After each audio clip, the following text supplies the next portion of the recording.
Oh, that's what's up right there. That's alright. I'm gonna back it down a bunch. All I can say about that. Somebody stop me! I love it, man. I'm telling you. That's my new jam right there. A little scratch in it.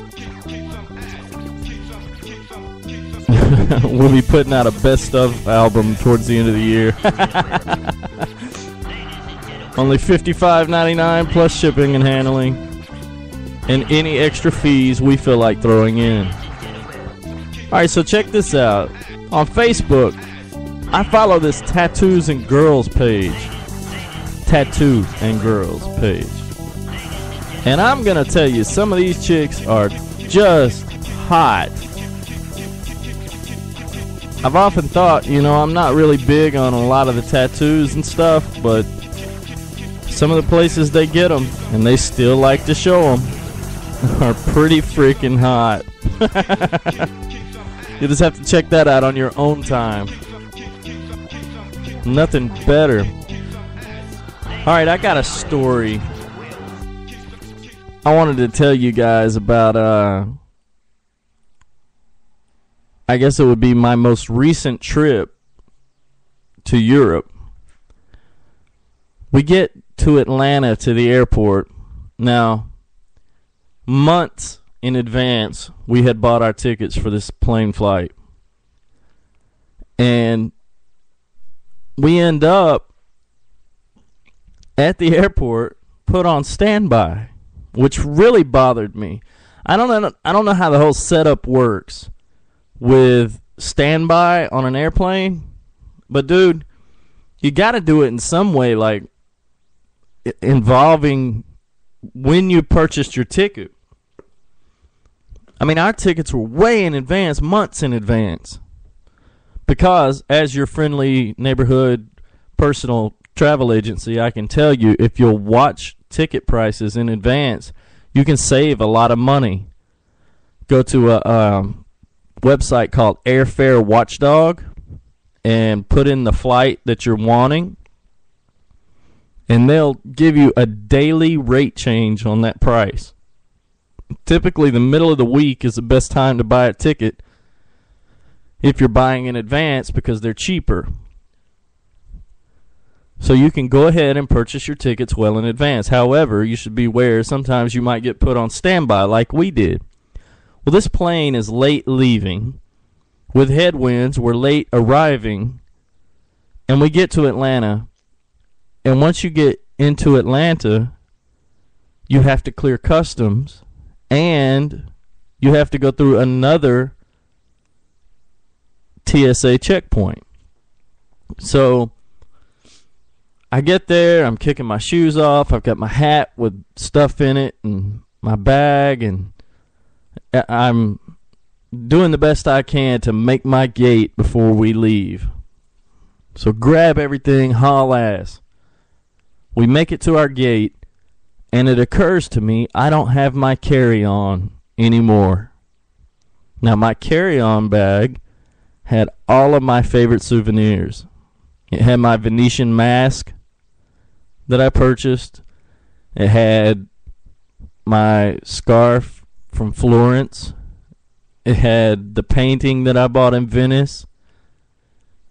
Everything that was of any personal souvenir style value to me was in this bag, with the exception of my hat that I had on my head. So I start to panic. I'm like, oh man. And I realize this at the gate. The plane leaves in less than 30 minutes. They've left the thing open so that those of us who were on the flight we were on could make it. And I have to leave my bag in Atlanta. So I get on the airplane. I'm sitting in my seat, angry at myself. I call, try to get some information. Find out that I need to call Lost and Found Baggage. I call them. There's no one there except some guy who just does cleanup duty. He's a janitor, a custodian. Well, he gives me this false hope that maybe he can find the bag. Of course, he doesn't probably even look, would be my guess. And then the next morning, I get up early and I call lost and found baggage. Well, they don't see it. I have my name and address on this bag in a little Walt Disney World connecting piece. I don't even know what you call a baggage tag, I guess. And I tell them this, but I fail to tell them that my information is facing the inside. Well, a couple of hours later, I finally get a phone call. It looks like everything's going to work out okay. They found my bag. It was at the TSA checkpoint, so everything is okay there. I'm flipping out. How would you like for us to send it? I don't care. Just send it quickly and tell them to be careful with it. There's breakable stuff in here. We're talking a handmade, like, paper mache mask, which is really a higher standard of paper mache than I'm talking about from art school and art class in high school or elementary school, okay? We're talking the good stuff. Well, I look online and it says that my package has been delivered. I go into the front of my house and I look. I don't see anything. I look down by my garage doors. I don't see anything. I talk to my wife, and it turns out they had put my bag in front of the garage door because of the threat of rain. And it seemed to be the driest spot to put it. Well, they didn't actually put it in front of my garage door so much as they put it in front of my wife's garage door. Well, when she leaves the house to go to work, boom, boom, she backs straight over it. And I'm thinking, oh my God, my souvenirs made it from lost in the airport to my front door, and then my wife runs over it. Oh, it was a horrible, horrible afternoon. Until she told me that she had looked through the bag to make sure that everything was okay. And it turns out that it was. Thanks to my great packing techniques. My souvenir t-shirts from Rome and everything else. So, it was a lucky blessing.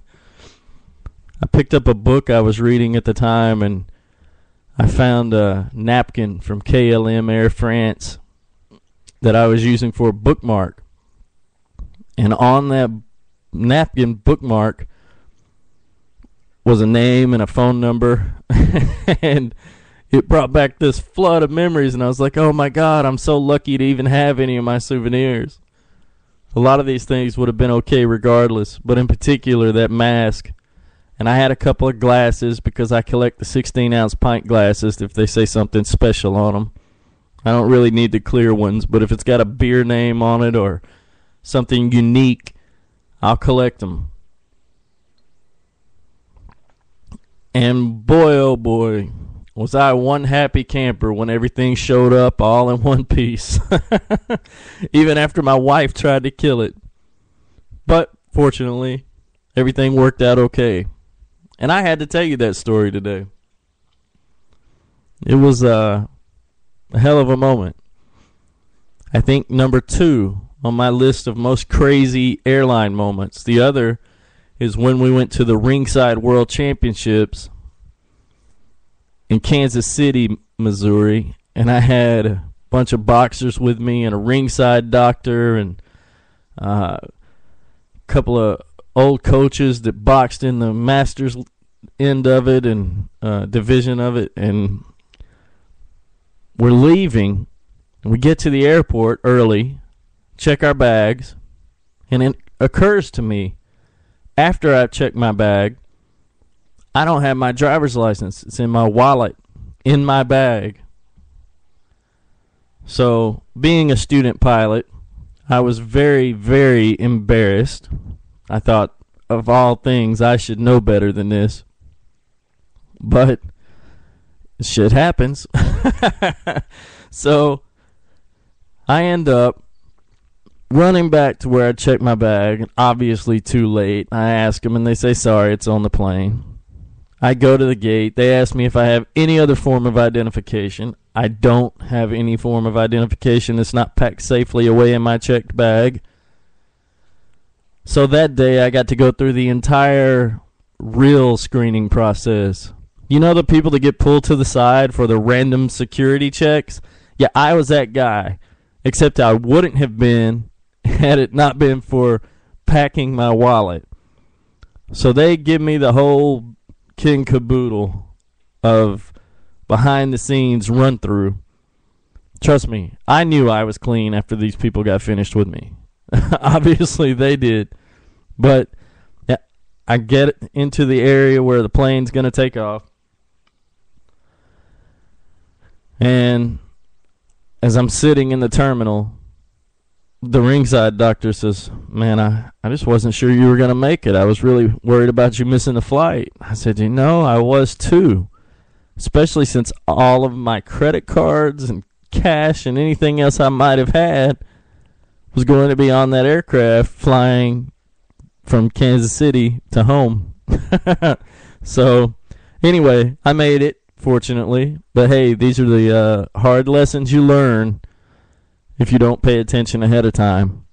And in my case, I really learned a good one there. Man. So, anyway, if you ever thought that, you know, you do dumb things, you are not alone. Because believe you me, I have done my fair share, particularly in airports, not even intending to.